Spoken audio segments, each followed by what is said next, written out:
Mayor Lambert, members of the council, good evening. This evening I'm here to talk to you about a bid award for a project which is one of an ongoing history of projects related to our sanitary sewer system.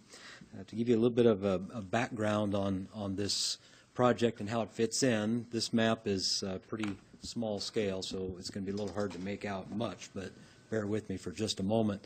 What this shows, though, is the southwestern quadrant of the city. So State Highway 8 Pullman Road is up here along the upper left top edge of the map. The State Highway 8 Troy Road heading to the east is down in this area. US 95 generally here, so the downtown core right in this area. This is actually a portion of our sanitary sewer system mapping, and so there's a lot of detail here as you zoom in. But I wanted to use this to kind of give you an idea of an overview of how this particular project that we're discussing tonight fits into the overall scheme of our sanitary sewer system. So going back to roughly 2001 time frame when the Idaho Transportation Department constructed the South Couplet connection and reconfigured the intersections of US 95 and State Highway 8. The city, the engineering department at that time, and this is before my time even, had some good foresight in its planning and took a look at what the needs would be for sanitary sewer mains in this part of the town that could be constructed with this road improvement with the South Couplet, so that we didn't have to come back later and tear it up. So what we're calling phase one of our Southwest Trunkline project actually occurred back then, 17 years ago or so, and what was constructed then was a 30-inch sewer main that runs under the highway system of State Highway 8 through the Couplet area and then actually continues on up what's now Jackson portion of the southbound US 95 State Highway 8 section. That is a dry pipe, meaning that it was installed and capped at either end because it's not really connected to anything at this point. It was just done in anticipation of future connections. And then another piece that was constructed is on the US 95 section from Sweet Avenue. There's an 18-inch storm line or sewer line that runs up and ties into that 30-inch all through there. So all of that area was constructed and has been considered a dry pipe all this time. It's not receiving sewage. It's just sitting there waiting on us to do other things. So 17 years.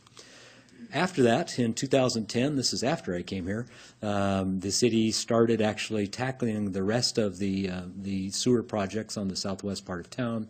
The first of these actually occurred when the University of Idaho was rechanneling Paradise Creek out near the Student Rec Center. So you see that stretch of creek now south of the highway running essentially from Line Street over to what is now Stadium Drive in that area. And so as they were working in there, it was an appropriate time for us to replace a section of very, very old sewer main that runs through that part of town. And so that was the Phase 2 project. The next effort, if you will, is not one of the phases of the Southwest Trunk Line, but it is related. As in 2012, the College Street section here, when we reconstructed College Street and improved it to what we see out there today, again, we recognize that, okay, we have got this dry pipe to the south. Eventually, we're going to build all the way out here to the plant. So we put in a section of a sewer main within College Street, tying into that original 2000 Phase 1 project, and then essentially coming over and pointing its way northwesterly just near the Kreitz building there on College Street. Then that carried us on to what was probably our biggest project to date in this overall program, which was the Phase 3 project in 2013. This picked up where Phase 2 left off at Stadium Way, constructed new 36-inch line all the way to the wastewater treatment plant. Excuse me.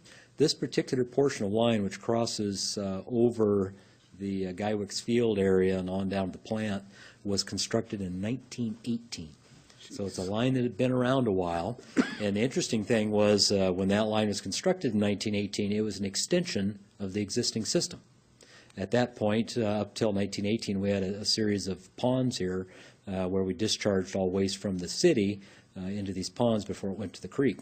So the stretch up here in Phase 2 and on into the system is probably older than that, something prior to 1918. I don't have exact dates.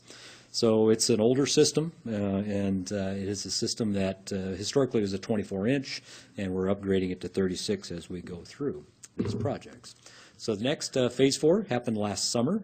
This is the piece that then picked up on the end of Phase 2 at Line Street, came down 3rd, worked its way through Gormley Park, and terminated just north of 6th Street, which then carries us to today's project, to Phase 5, 2017, and that is the bid award that we're talking about this evening. This project will make the connection between all this downstream work that's been done in prior phases and this upstream work that was done back over the years, and will finally tie us in from here all the way to the wastewater treatment plant. So a pretty key component in the overall project scheme. Excuse me. Zooming in a little bit, this is the Phase 5 trunk line project work area. So College Avenue, College Street down here in the end. So this is that work that was done with College, and then that Phase 1 work done up to the intersection. So on the upstream end, and this is the end of the Phase 4 work that was constructed last summer. So we will tie that Phase 4 all the way down to the College and beyond. The route is essentially starting at the edge of Gormley Park, crossing 6th Street, working down between the trail and the University of Idaho HR department building that's here. There's Feral Gas is located here, so we'll cut through the back end of the parking lot for the HR department, and then run down what was railroad right-of-way next to Kreitz and tie in down there at College Street. 36-inch main, tying all that together. There is a second piece of this project which is removed from that location, and actually two parts to it, if you will. Way back in that very first phase, Phase 1, 2000 or so construction at the south couplet, I mentioned that we had dry lines that ran through here, 18-inch here, 30-inch up through this area along the highway. We now need to tie those in. So this project will make those connections. Here where we've got some existing 18-inch lines coming from the east that come out of the fairgrounds area, we will then make the connection into that 30-inch and activate that 30-inch line and carrying on flow on down to the treatment plant. As well as in this area, there's a line that comes north on US 95. Part of that's from the South Lift Station. Historically, that's turned west and gone on Sweet Avenue out near the U of I bookstore and the Deacon and those areas, lines that have a pretty limited capacity. So we will then tie that in as well. So all that line, that flow coming from the south will now run into that 18-inch line, hit the 30-inch, and carry on through on the trunk line all the way to the plant. So a key component in the overall system. These connections will activate that 17-year-old dry line and put it into service. To give you just a quick idea of some of the complexity, this is an interesting little graphic. This is a 3D visualization created by our consulting engineers, JUB consultants out of Lewiston and Coeur d'Alene. The intersection of the sewer main at 6th Street is very complicated. There are multiple sewer lines coming in through the area, some passing down the street, some crossing the street. There are storm lines in here, there are water lines through here.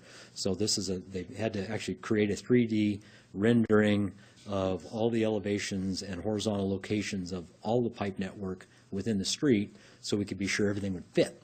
And we don't want to get out there and find out that you're putting in a 36-inch main, and guess what? You just hit a 12-inch water main, or the storm line's in the way, those types of things. We're also taking some advantage of the opportunity while we're in the street to make some upgrades to other utilities that are there. For instance, the storm line that's through there. The line on 6th Street has always been a problem for us for capacity. So in the area that we're disturbing the road, we will also be upsizing that storm line so that it improves the discharge down to the creek. Just to give you some views from the street to give you an idea where we're talking about this project happening.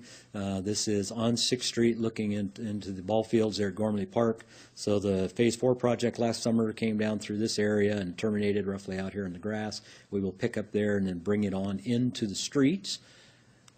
If we're turning around towards the right, so now we're looking easterly. That is Taco Time there. That's the new Stacks restaurant building on the north side, just completed last summer. So the line will cross here, and this is the pathway coming in, Paradise Path. And so it will actually cross that 36-inch and go on down to this area off towards the south. Working our way to the east a little bit, we're now looking to the south. This is Taco Time, their drive-through. The project, let me back up one step.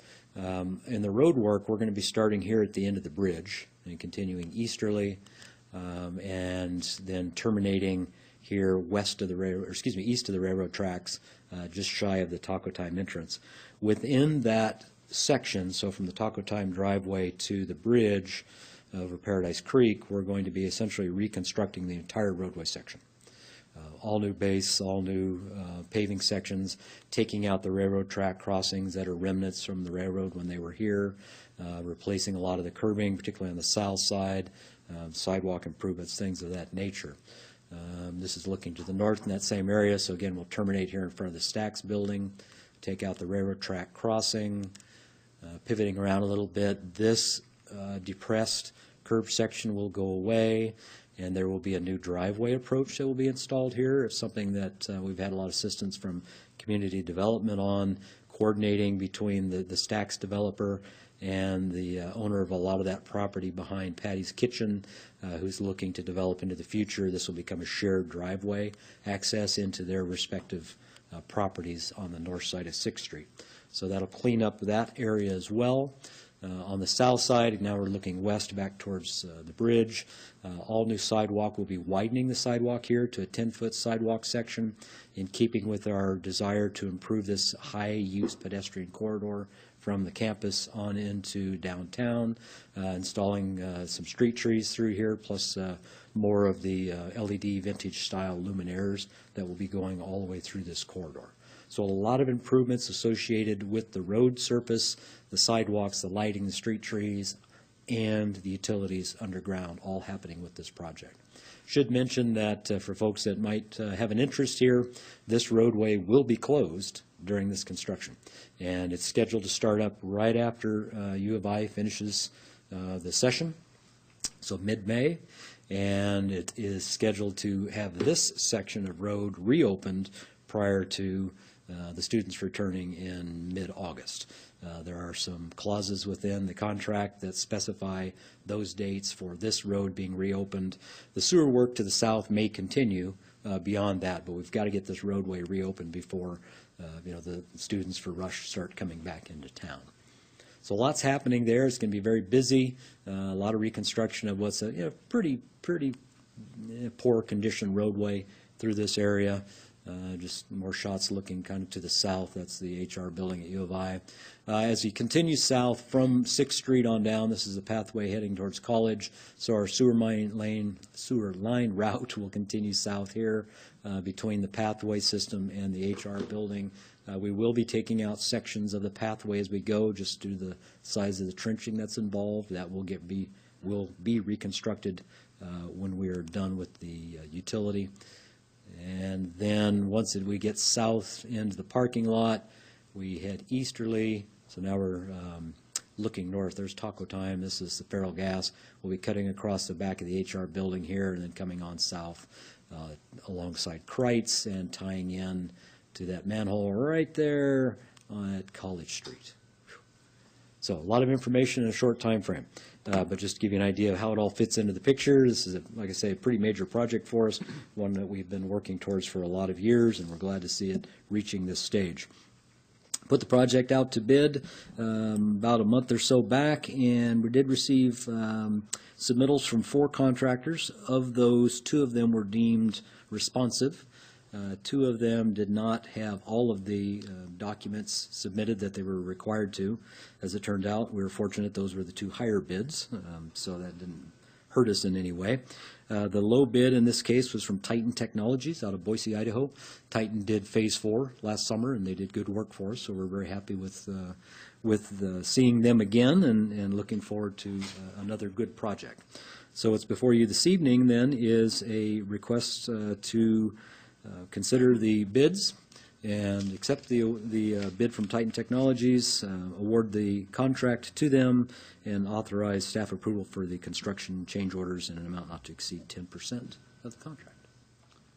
Jim, this was heard before Public Works and Finance Committee on March 27th. Yes, it was, and I'd like to thank Les for augmenting the presentation at that time with a lot of pictures and graphics that make it a lot more understandable for everybody, and so thank you very much for that. You're welcome. And with that, I'd like to move that we accept the low bid from Titan Technologies of Boise, Idaho, award the contract in the amount of $1,149,858, and authorize staff approval for construction change orders in the amount not to exceed 10% of the contract amount. Second. Okay, we've got a motion by Jim and a second by John to accept the low bid from Titan Technologies of Boise, Idaho, and award the contract in the amount of $1,149,858 million, and authorize staff approval for the construction change orders in an amount to not to exceed 10% of the contract amount. I'll start to roll. John. Aye. Aye. Aye. Sorry. Aye. Aye. Okay, thank you very much, Les, for that presentation.